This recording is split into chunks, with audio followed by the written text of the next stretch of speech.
sesi terakhir pertemuan kita.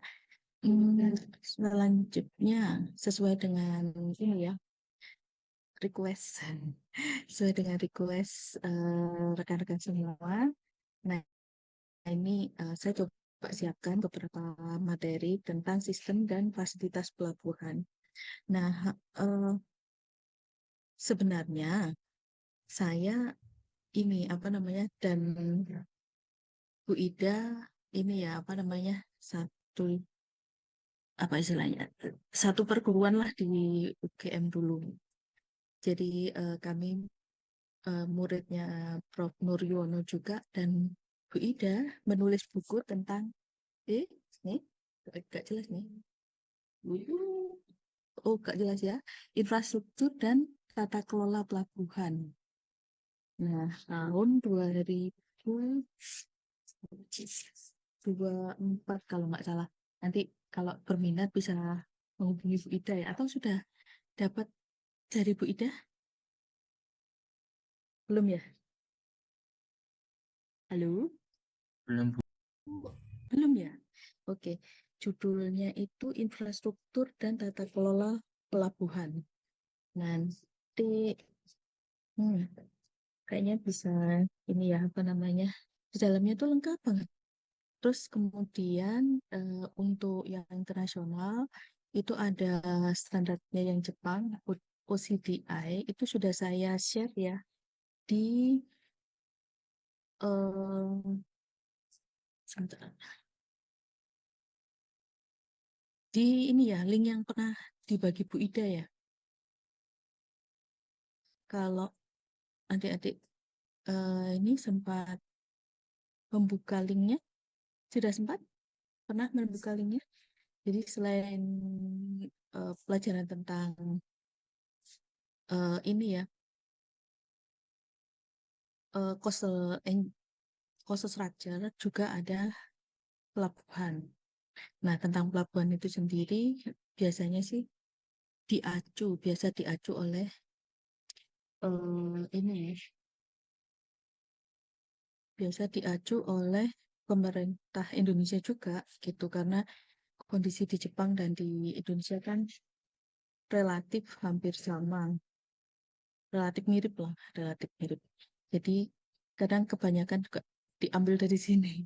Nah, ini versi yang tahun 2020 ya. Kemarin saya minta ke mereka untuk versi terbaru.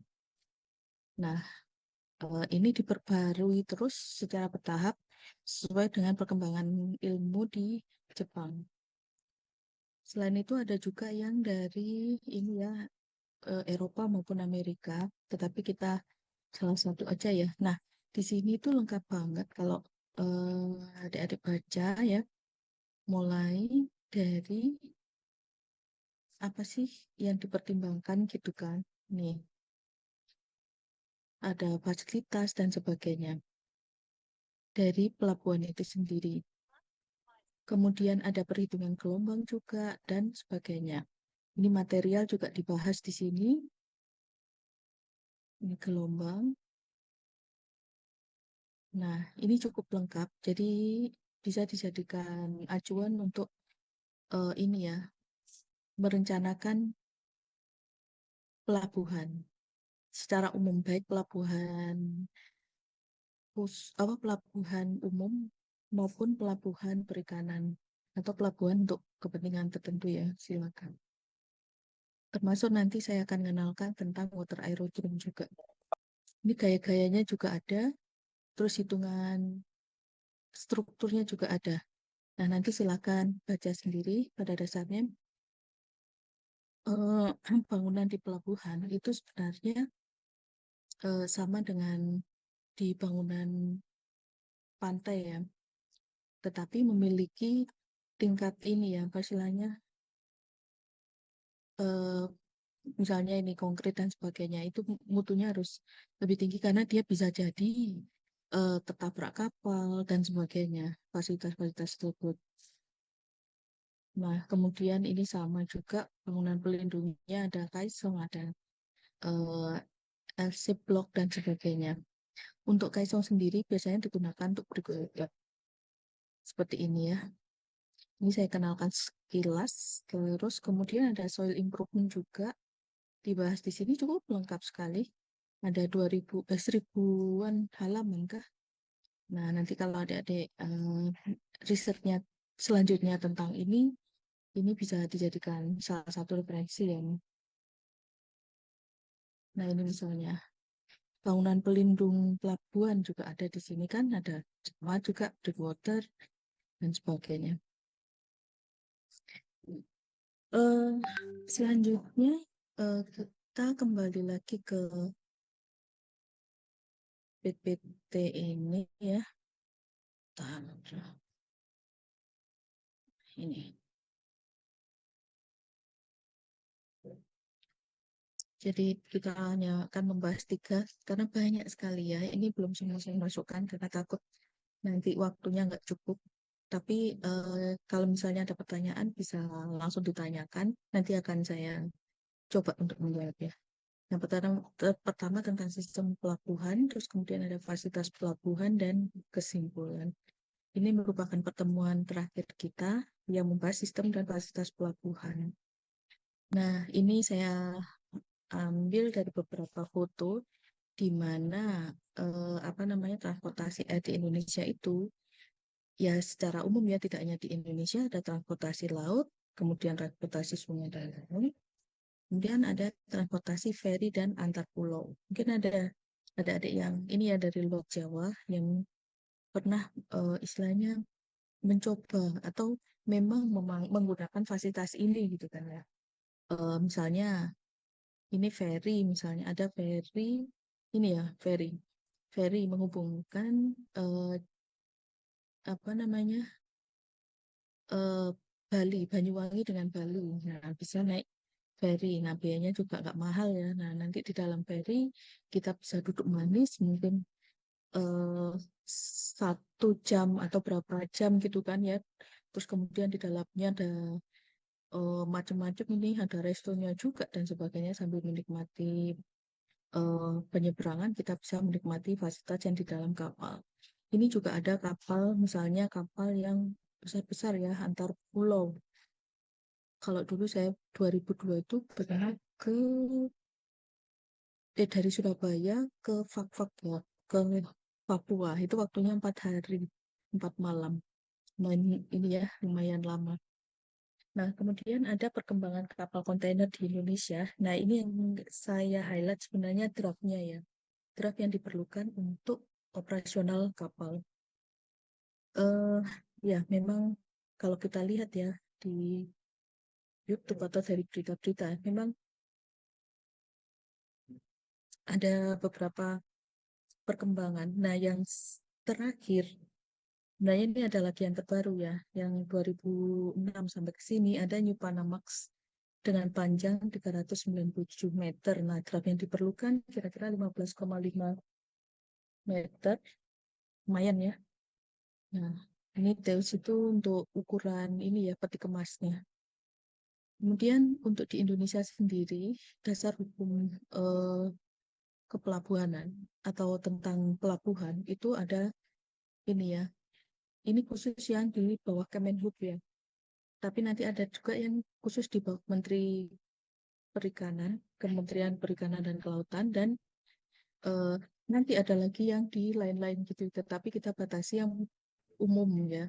Nah ini eh, semuanya tentang undang-undang ini ya, yang diacu baik di Kementerian Perikanan Kelautan maupun Kemenhub, kemudian pariwisata dan semua yang di Indonesia tentang pelayaran mengacu ke Undang-Undang Nomor 17 Tahun 2008. Nah, turunannya ini biasanya apa namanya didefinisikan di kementerian-kementerian teknis. Kemudian untuk di Kemenhub sendiri, ini saya ambil dari materi Kemenhub ya, karena mereka lebih sistematis daripada saya bikin sendiri gitu kan nanti malah ini ya mohon maaf saya apa namanya belum sempat untuk membuat yang lebih bagus tetapi saya ingin rekan-rekan mendapat materi dari sumbernya yaitu yang dari Kemenhub yang mereka sampaikan gitu kan.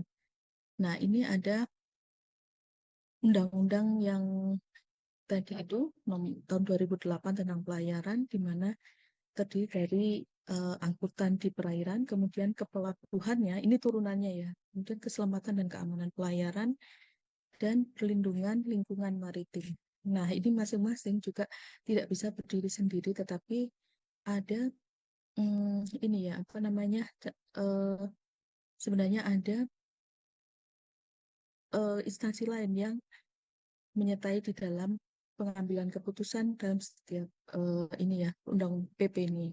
Seperti eh, daerahnya seperti apa gitu kan, maksudnya Pemdanya seperti apa mengizinkan dan sebagainya. Kemudian dari KKP itu ada area yang dilindungi, kemudian ada Kementerian Lingkungan Hidup juga punya batasan-batasan tersendiri.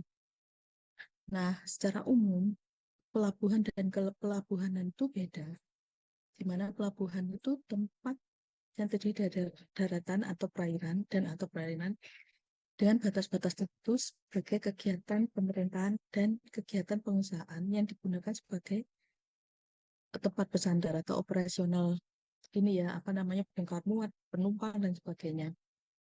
Kemudian kalau pelabuhanan sendiri itu berkaitan dengan pelaksanaan fungsi pelabuhan.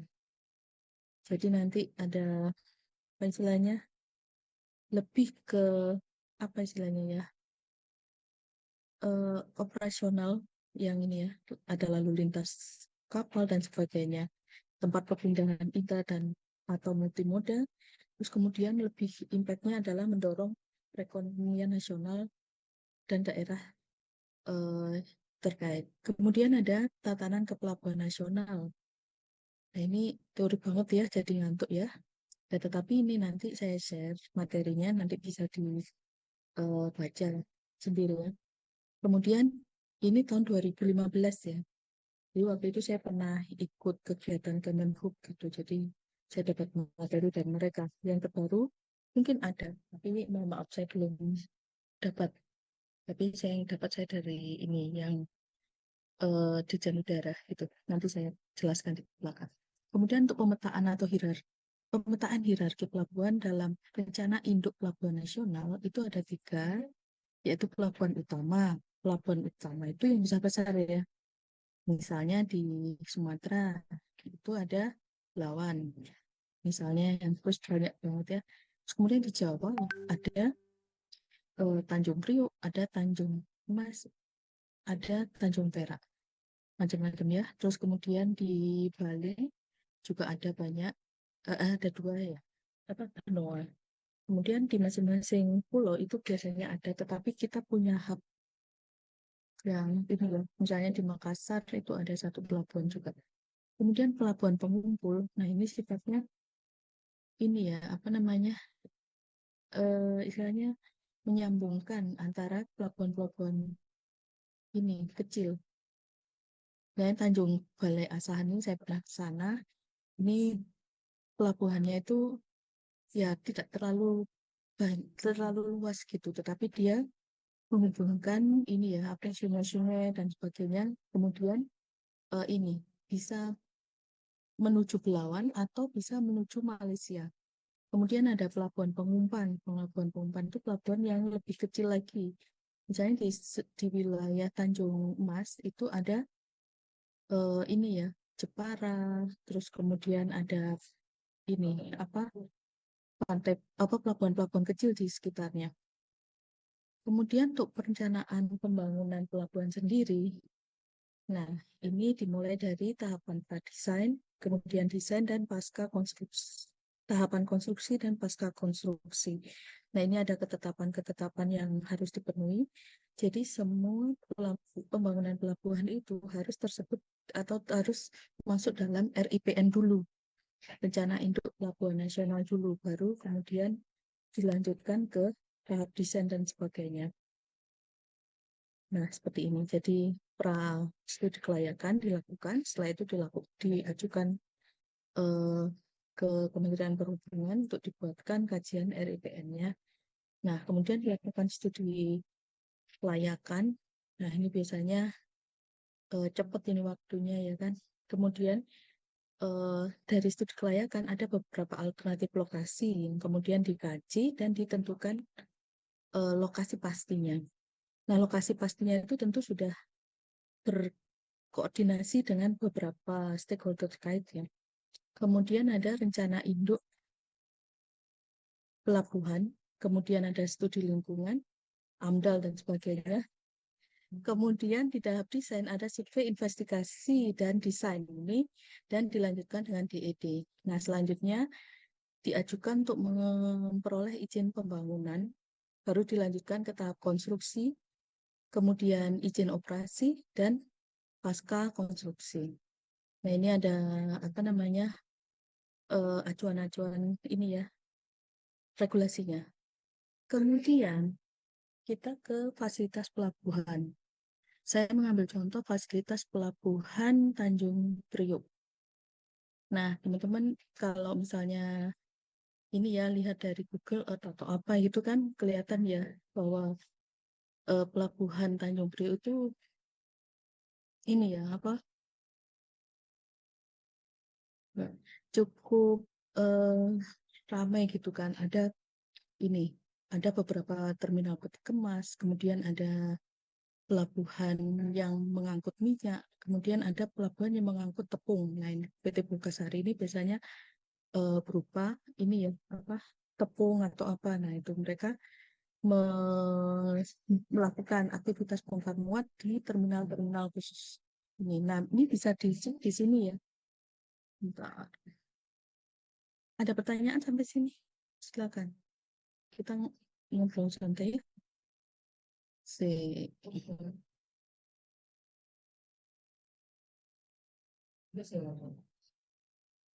Bentar.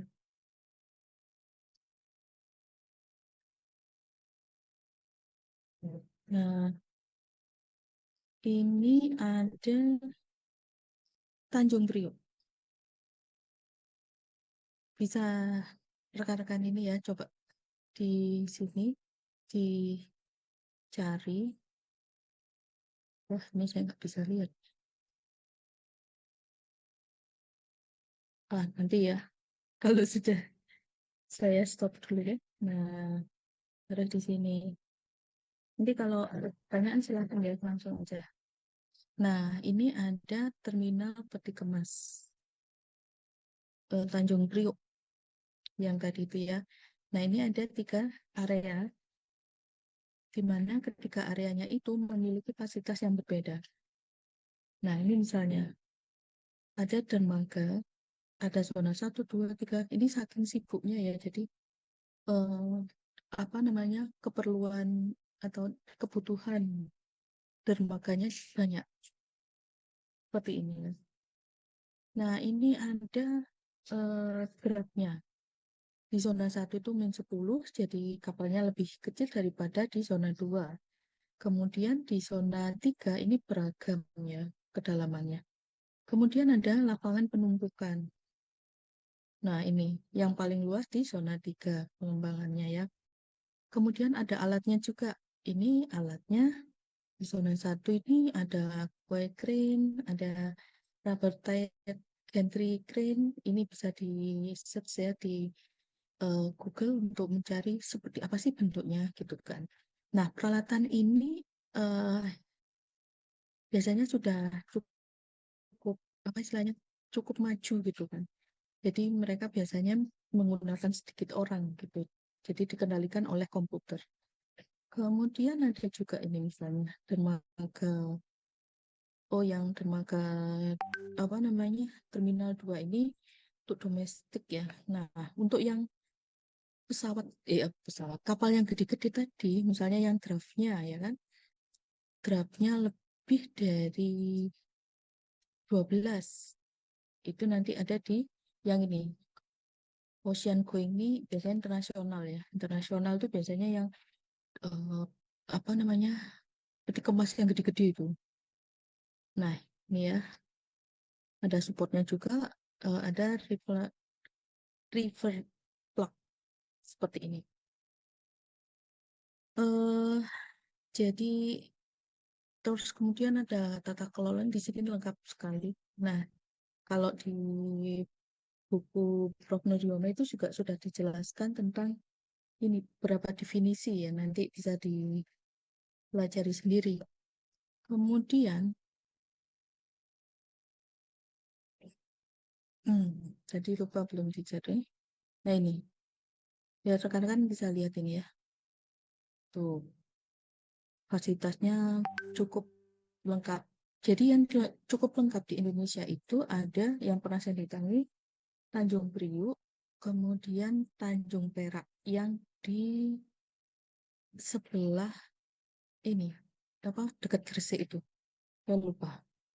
Nah, itu eh, manusia yang beraktivitas di pelabuhan itu cuma sedikit. Jadi mereka sudah menerapkan ISO yang ini ya, yang tertib nih gitu kan. Semua ini ya, apa namanya, menggunakan robot gitu.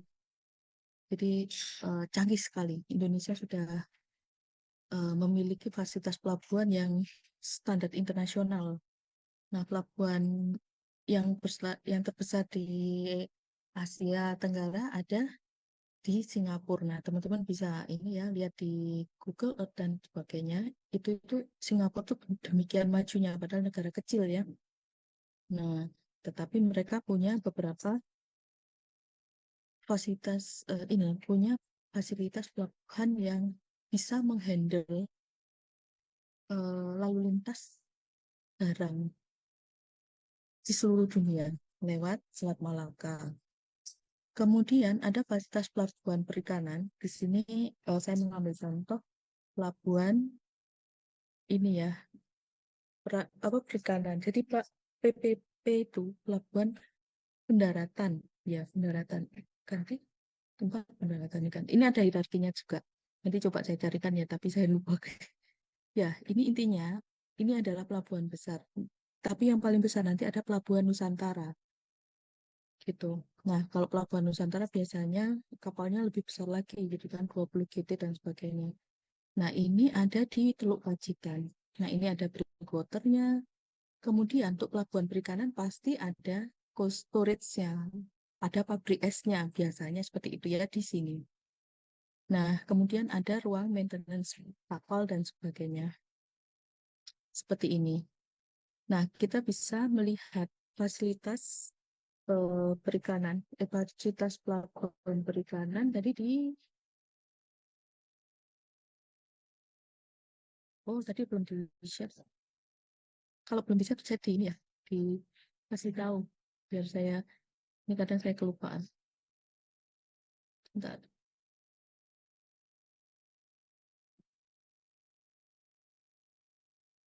Nah, ini ya.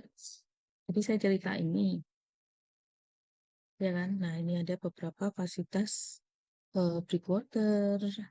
Kemudian ini ada dermaganya. Di sini juga ada dermaganya, ada tempat tambat kapal dan sebagainya. Di sini ada cold storage, ada TPI juga biasanya ya. Nah, coba kita buka.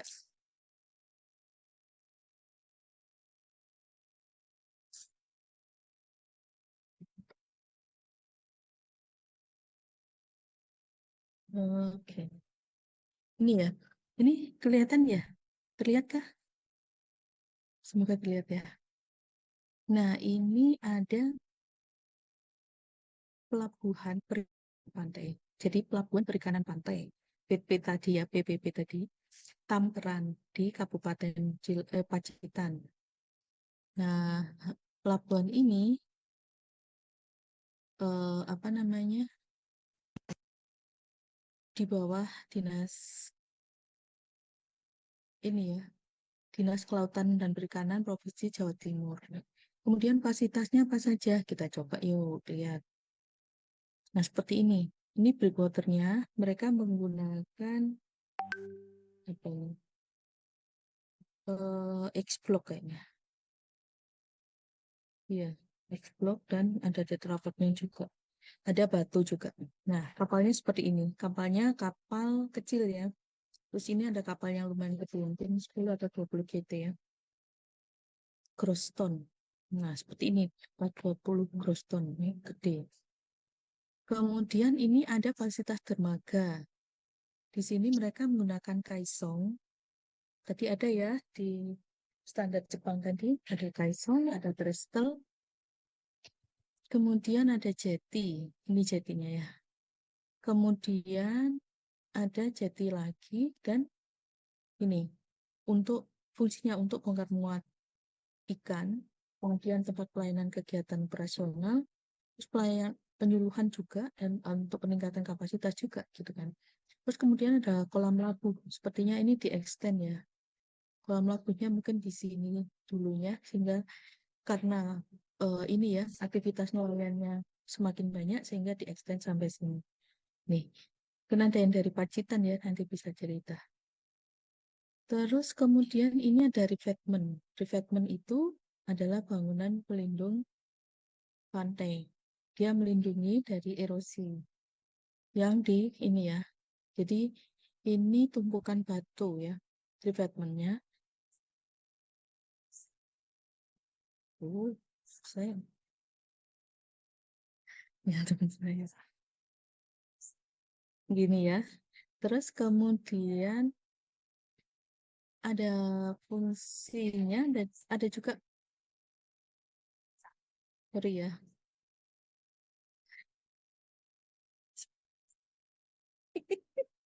Kalau apa? Kalau apa? Hmm. Iya. Kemudian ada fasilitas penunjangnya berupa kios basah, kios kering, gedung pertemuan, rumah andon, saya nggak tahu. Ada guest house. Jadi memang peruntukannya ya sesuai dengan keperluan ini ya nelayan setempat.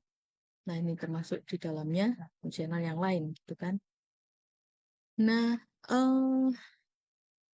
berikutnya,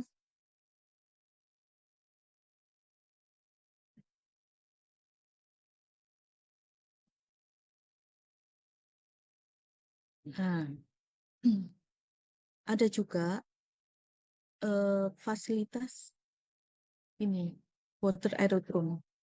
Kebetulan ini apa namanya riset saya sejak tahun 2020 ya, hati tentang water aerodrome. Jadi water aerodrome itu apa? Pada dasarnya dia seperti pelabuhan untuk memfasilitasi pesawat ini ya. Kalau tidak ada rodanya, itu namanya seaplane. Ini seaplane ya. Lupa belum kasih nama.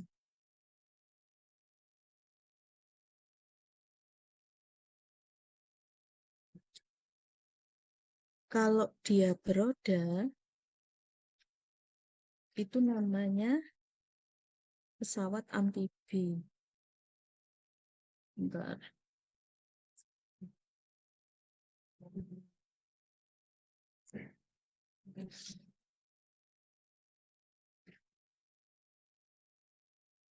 Eh, jadi kedua pesawat ini bisa mendarat di air, tetapi seaplane tidak bisa mendarat di darat karena dia tidak punya roda. Sedangkan pesawat amfibi dia bisa mendarat di air, juga bisa mendarat di darat di bandara biasa. Nah, ini seperti ini. Kemudian ya ini didorong oleh perubahan paradigma pariwisata global ya kan. Yang tadinya mereka itu apa ya istilahnya menyukai keramaian dan sebagainya. Kemudian yang terjangkau oleh uang artinya backpackeran gitu kan ya. Terus kemudian macam-macam lah ke pesawat yang lebih ke ya pariwisata yang lebih eh, eksklusif gitu. Nah, eh, pesawat amfibi ini pada dasarnya merupakan pesawat ini ya, yaitu eksklusif. Tidak hanya untuk kepentingan pariwisata, tetapi juga untuk kepentingan ini apa misalnya pada waktu ada bencana, karena dia kan bisa mendarat di air ya kan. Terus kemudian dia bisa menjadi ini apa namanya seperti ambulans laut gitu kan menghubungkan pulau kecil ke pulau besar untuk fasilitas kesehatan, kemudian bisa untuk menjaga perbatasan, daerah perbatasan atau daerah terluar gitu. Jadi seperti itu. Terus kemudian ya masing-masing kan ini ya, apa masing-masing daerah itu punya eh, daya tarik wisata. Nah, terutama yang pulau-pulau kecil, di mana pulau-pulau kecil itu biasanya masih alami, kemudian dia punya beberapa ini ya, apa namanya, eh, yang bisa menarik wisatawan, baik domestik maupun luar negeri. Tetapi memang untuk si plan ini tidak biasanya sih, itu kan hanya berisi 8 atau 12 orang. Kalau Indonesia sendiri sudah mengembangkan eh, pesawat amfibi N219. Nah, itu kapasitasnya 19 seat sih, tapi mungkin yang bisa difungsikan. Karena 19 seat itu full, termasuk untuk kargo dan sebagainya ya. Sehingga biasanya difungsikan hanya 12 seat, sisanya untuk kargo. Nah, seperti ini ya. Kemudian ya biasanya saat ini sudah ada 3 water aerodrome di Indonesia. Jadi lebih ke menghubungkan resort ya. Jadi misalnya ada di Pulau Bawah Riau. Nah, itu ada water aerodrome di mana biasanya memfasilitasi eh, wisatawan asing atau domestik dari Batam misalnya ya, entah itu dari Singapura atau dari mana yang mendarat di Batam, kemudian dari Batam menuju Pulau Bawah. Jadi dia take off-nya itu dari Batam, pakai bandara Batam itu ya, kemudian mendarat di air di Pulau Bawah. Kemudian ada di ini juga apa namanya di Sumbawa juga ada di BNT. Nah, seperti ini ya.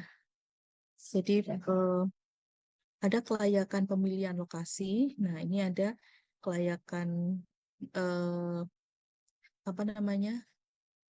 Kelayakan angkutan udaranya, baik cakupan layanan, potensi penumpang, potensi kargo, kemudian potensi rute penerbangan, sistem bandar udara.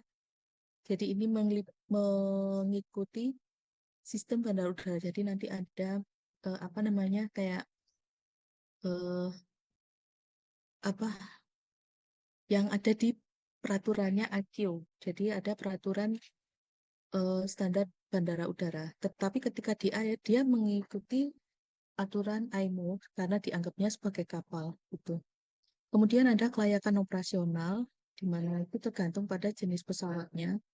Karena pesawat eh, eh, apa namanya amfibi ini atau pesawat seaplane ini ada yang 2 penumpang, ada yang sampai 12 penumpang tadi ya, meskipun 19 seat tapi yang difungsikan yang 12.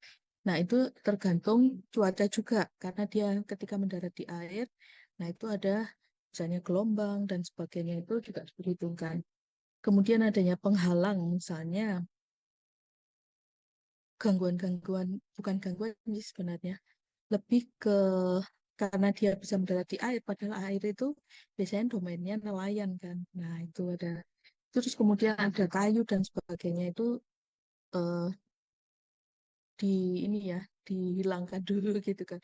Tapi jangan salah ya, jadi nelayan di situ tetap boleh beroperasi di situ dengan ini ya, apa namanya, pengaturan.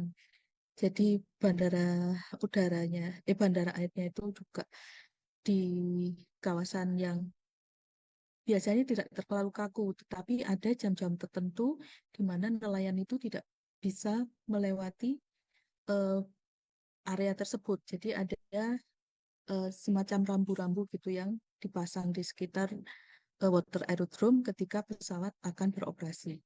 Kemudian ada alur pelayaran, di mana alur pelayaran ini nanti berfungsi untuk taksi, eh, take off, dan landing.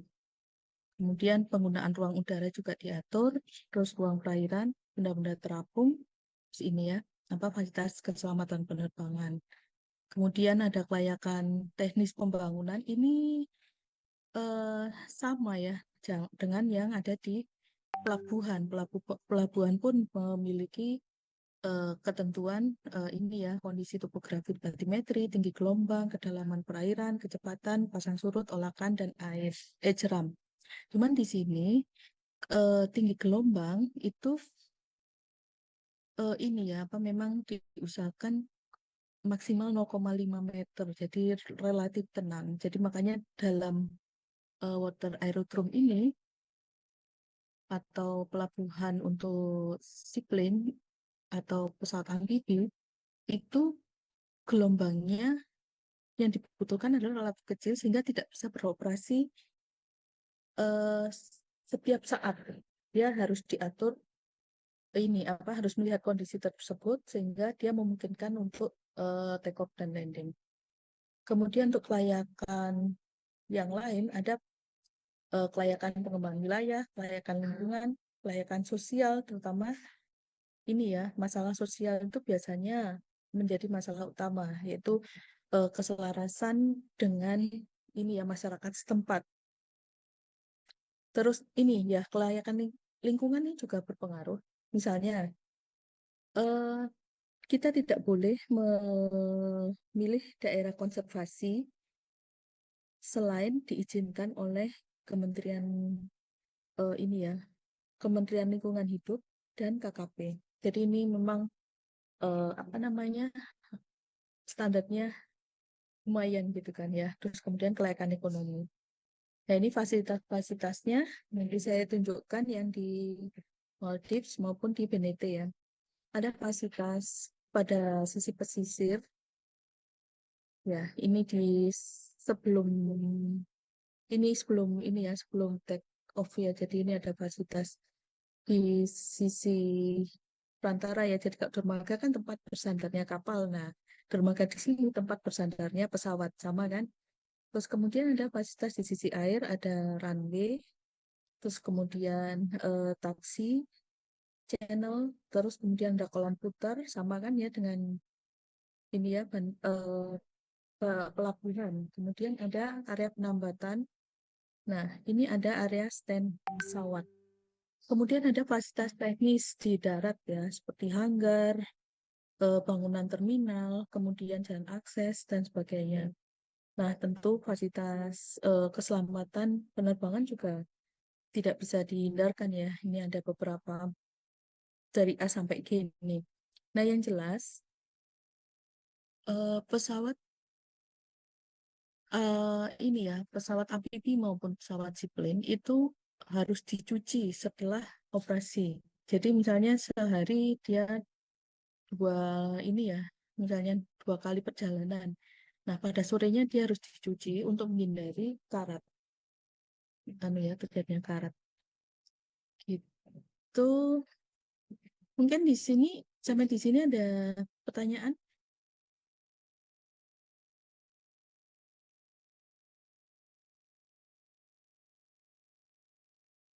Halo,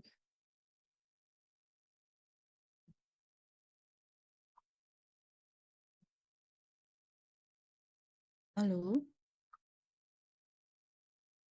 Nah, ini kebetulan saya ada contoh untuk pesawat yang ini ya. Ini menarik karena ini masih jarang di Indonesia. Nah, ini Bandar Udara Perairan Benete. Sebenarnya dia milik Newmont, tetapi boleh untuk umum gitu.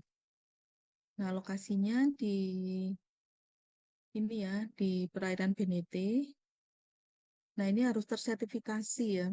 Jadi bandaranya tersebut harus tersertifikasi baru boleh untuk aktivitas operasional pesawat. Nah, ini ada ramnya. Ini ada dermaga, ada ramnya juga. Di sini ramnya itu adalah ram adalah tempat naiknya pesawat. Sini terus dia nanti akan mendarat di air. Ini biasanya sih kalau di Maldives itu atau di pulau bawah pesawatnya itu mendaratnya di air. Jadi dia nanti lewat penumpangnya lewat ini ya dermaga gitu. Tetapi kalau di sini, kalau di Newmont ini di BNT itu lewat ram ini. Nanti pesawatnya di apa melakukan aktivitas bongkar muat di darat. Nah, ini ada ini ya apa namanya denahnya. Kemudian ini fasilitas yang ada. Nah, fasilitas bandaranya ini dimensinya hanya 800 kali 80 meter. Terus kemudian take off landing dia memerlukan panjang ini ya 2000 untuk take off dia 2.900.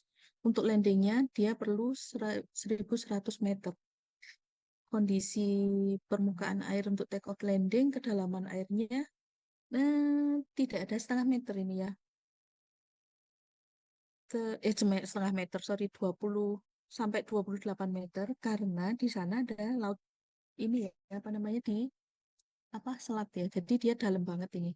Untuk operasional seaplane atau pesawat amfibi biasanya diperlukan sekitar 2 meter draftnya.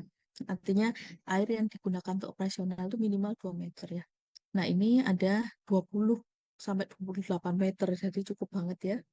Ini bagus banget ini. Kemudian tinggi gelombangnya 0,5 meter.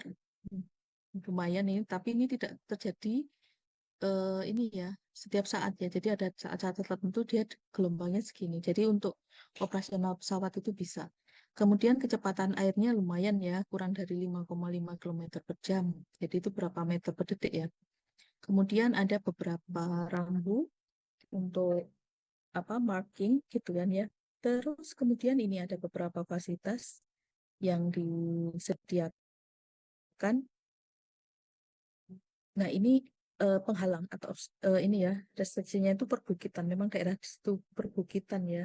Jadi eh, loh, kan ini tidak ada aktivitas di daratnya kan. Tapi jangan salah dia kan perlu proses landing ya atau take off. Kalau ada perbukitan biasanya agak mengganggu gitu. Ini ya.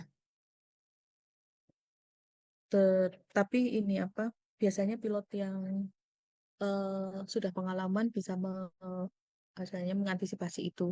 Kebetulan kami ada kerjasama dengan sekolah pilot amfibi di Banyuwangi, jadi Akademi Penerbang Indonesia. Tapi yang ini khusus amfibi, di situ juga ada yang untuk pesawat biasa juga ada. Apa namanya pilot untuk pesawat biasa juga ada. Nah, ini fasilitasnya cukup lengkap ini. Nah, seperti ini kira-kira. Nah, seperti ini bagus ya. Itu terus kalau di ini ya mana ya? Jim Velena.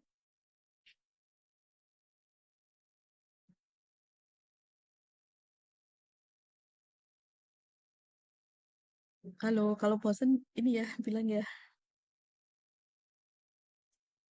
rekan-rekan. Nah, Velena ini komplek ya. Ada eh, fasilitas untuk pelabuhan, ada untuk lapangan terbang, ada juga untuk seaplane. Nah, ini nggak tahu ini kenapa ini. Bentar ya, kalau saya stop dia. Oh, ini untuk ngecilinnya gimana sih?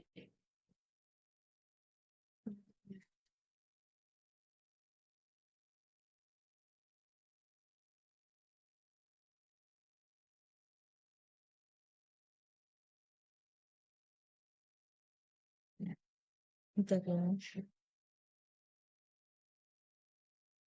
Tuh, kok nggak ada? Ada pertanyaan? Mungkin sambil tunggu.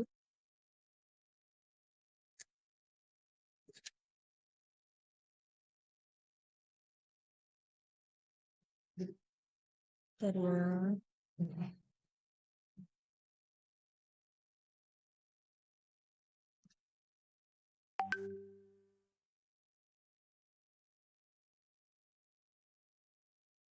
Bentar.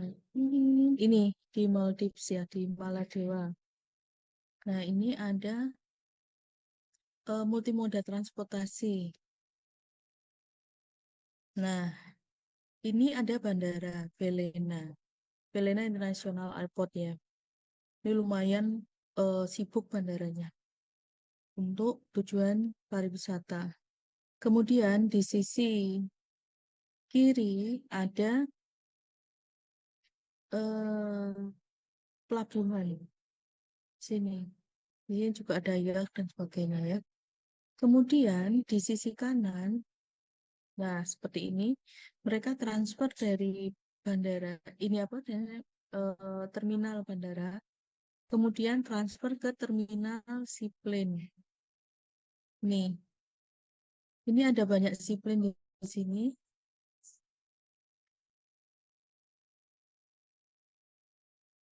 Ini ya, sorry, tadi kelupaan. Saya jelaskan lagi ya, maaf ya saya lupa. Ini sebelah kiri ada pelabuhan. Kemudian ini ada bandara ya tadi yang saya jelaskan. Terus kemudian di sisi kanan ada eh water aerodrome gitu ya. Jadi lumayan ini. Terus di sini ada highway, ada jalan tol, ada macam-macam di sini. Tuh yang menghubungkan satu lokasi ke lokasi yang lainnya. Terus di sini juga ada pelabuhan ikan. Pelabuhan ikan. Pelabuhan ke ini juga ya. Saya sebentar. Nah ya, makasih ya. Nih, bilang aja, soalnya saya kadang nggak kelihatan ininya tulisannya ya. Makasih ya udah diingetin. Nah, ini seperti ini ya. Jadi pesawatnya itu landing di sini menuju pulau-pulau kecilnya antar pulau ini. Nah, ini dia bisa pakai kapal ya kan? Bisa pakai seaplane atau amfibi. Jadi ya itulah bedanya tadi cuman ini ya, apa namanya ada rodanya dan tidak ada rodanya. Cuman kalau di sini yang di Maldives itu kebanyakan dia ada tidak ada rodanya. Nah, terus di sini ada kapal-kapal ini ya karena ini lumayan besar nih pelabuhannya ya. Nah, ini ada ya kan, ada kemudian ada kapal wisata dan sebagainya. Nih seperti ini ya. Terus kalau teman-teman pengen ada gambaran nanti ya, sebentar ini. Oh, udah terlihat ya.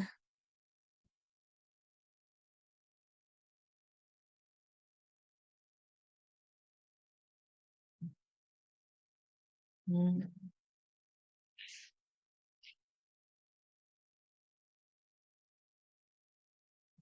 bentar ya. Nah, di dalam terminalnya seperti ini. Nah, seperti ini. Lumayan ya, mewah ya.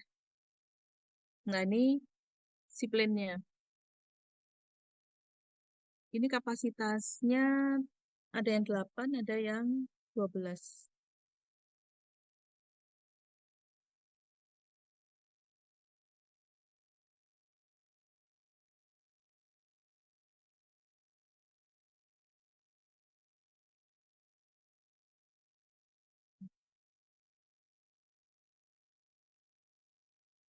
Nah, seperti itu prosesnya.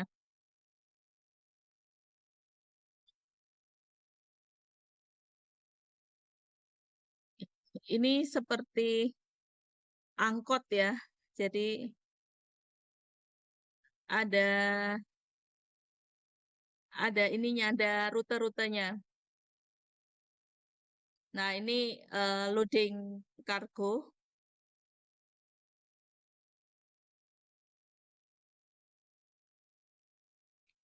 ya. Seperti ini dalamnya.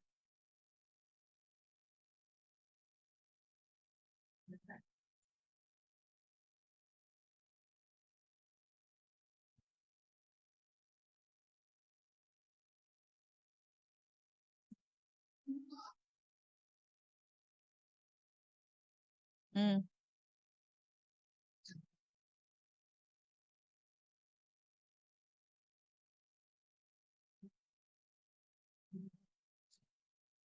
Nih, waktu mau landing.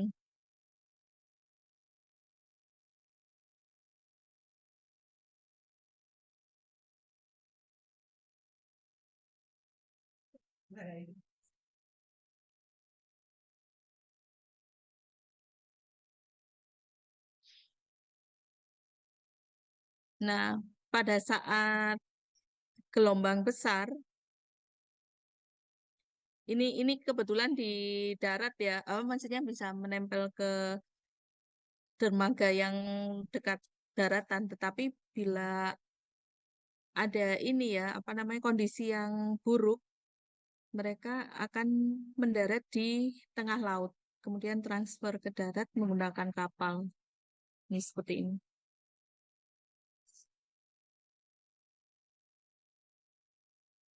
Gitu. Ya, ada pertanyaan? Yuk, kita diskusi. Halo,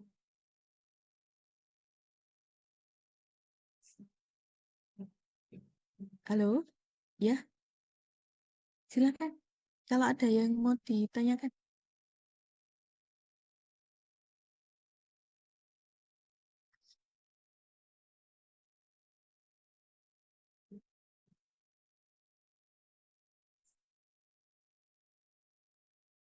Oh ya, untuk menilai kinerja pelabuhan itu nanti ada rumusnya ya. Jadi nanti ada eh, jumlah kargo yang dilayani, kemudian ada juga macam-macam jumlah orang yang dilayani gitu kan. Nanti di situ apakah masih memungkinkan apa tidak gitu. Nah, untuk hitung-hitungannya sebenarnya ada rumusnya. Eh, Kira-kira sampai mana pengennya? Karena kalau semuanya itu nggak cukup hanya dalam waktu yang sore ini gitu. Nanti akan saya rangkumkan gitu dan saya share di folder itu. Silakan ayo. Ada siapa? Saya kalau kalau seperti ini nggak tahu ya. Eh, Mas atau mbaknya yang mana ya? Saya cuma lihat yang Rahagi Falah ini yang ada ini ya, pusnya ya, ada kucing putih, cantik.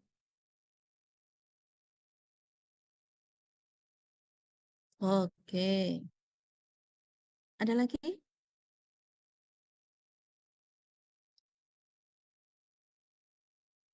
Kalau tidak ada, mungkin ini aja apa? eh ada masukan nggak buat saya? Pasti banyak ya. Nanti akan coba saya ini apa?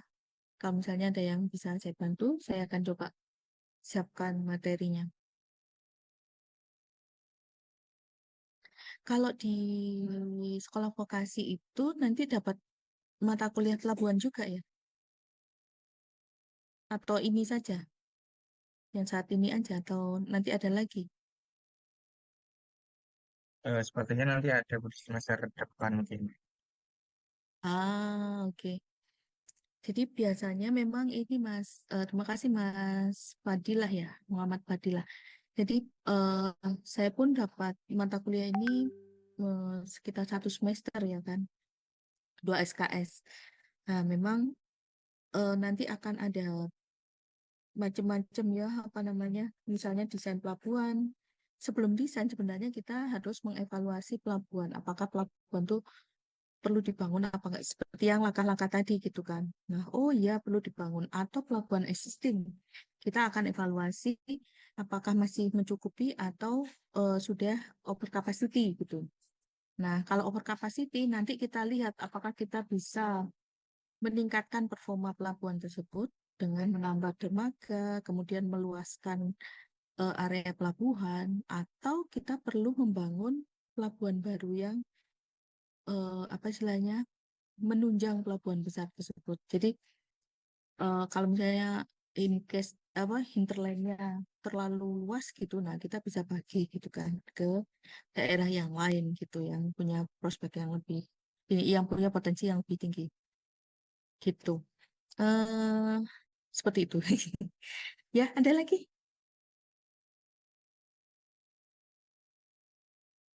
Kalau ini nanti sih kalau misalnya dermaga gitu kan ya, eh, perencanaan dermaga. Nah, perencanaan dermaga itu nanti ada urut-urutannya. Nah, silahkan mengikuti buku yang saya share tadi ya. Ada berapa ini ya, beberapa metode gitu. Terus kemudian yang jelas biar dermaganya apa? Biar dermaga terlindungi biasanya kan di dekat di dermaga sendiri ada vendor. Vendor itu nanti menentukannya juga berdasarkan gaya tumbukan yang dilakukan oleh kapal terhadap dermaga tersebut. Nanti ada hitung-hitungannya juga gitu. Nah, kalau ingin ini ya, misalnya untuk modal untuk setelah kuliah, setelah lulus gitu. Nah, bukunya Prof. Nuryono ini yang infrastruktur dan tata kelola pelabuhan ini sudah sangat lengkap disertai contoh kasus. Nanti silahkan hubungi Bu Ida ya. Yang saya jelaskan tadi sebenarnya juga ada di situ. Cuman kalau saya lebih ke ininya ya. Nah, di sini apa Prof. Nur juga sudah mengcrop beberapa ini ya. Misalnya Pelabuhan Peti Kemas. Nah, itu ada sistem Lolo dan Roro gitu kan. Lolo itu diangkat ininya ya. Jadi Lolo itu live on, live off system atau Roro. Biasanya kalau kita kalau kita naik ferry itu kan ada ferry Roro ya. Roll on, roll off system. Jadi ya kayak inilah apa namanya truknya itu masuk ke apa itu namanya peti kemasnya dimasukkan ke kapal gitu kan pakai truk. Nah kemudian kalau Lolo itu diangkat ya pakai crane gitu. Besok kalau pas pelabuhan ini apa minta apa istilahnya studi studi lapangan ke pelabuhan. Nah itu asik banget itu. Jadi nanti kita akan lihat proses bongkar pasang, terus kemudian proses ini ya, call gitu. Maksudnya kapal tuh kalau mau masuk pelabuhan tuh harus memenuhi persyaratan-persyaratan gitu kan. Maksudnya harus call dulu gitu kan, memberitahu. Dan itu tidak gratis ya. Nah, saya ada beberapa ini sih, apa namanya, beberapa bahan mungkin yang bisa saya share nanti di eh, apa di drive ya. Itu. Oke, ada lagi?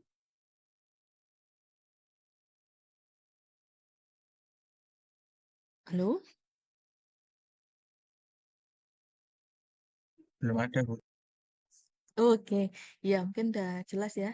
Nanti silakan sampaikan ke Bu Ida eh, tentang ini ya, tentang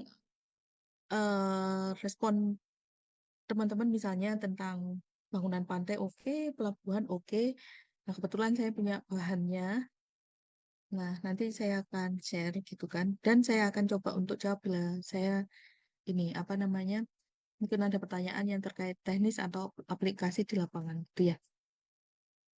Oke, terima kasih rekan-rekan semua. Semoga ujiannya lancar ya. Dan ini apa dapat nilai bagus semua dan dimudahkan semua, sehat semua. Terima kasih sudah mengikuti eh, sharing saya. Eh, Alhamdulillah. Nah, saya tutup. Assalamualaikum warahmatullahi wabarakatuh. Waalaikumsalam warahmatullahi wabarakatuh. Oke, saya izin tutup ya. Selamat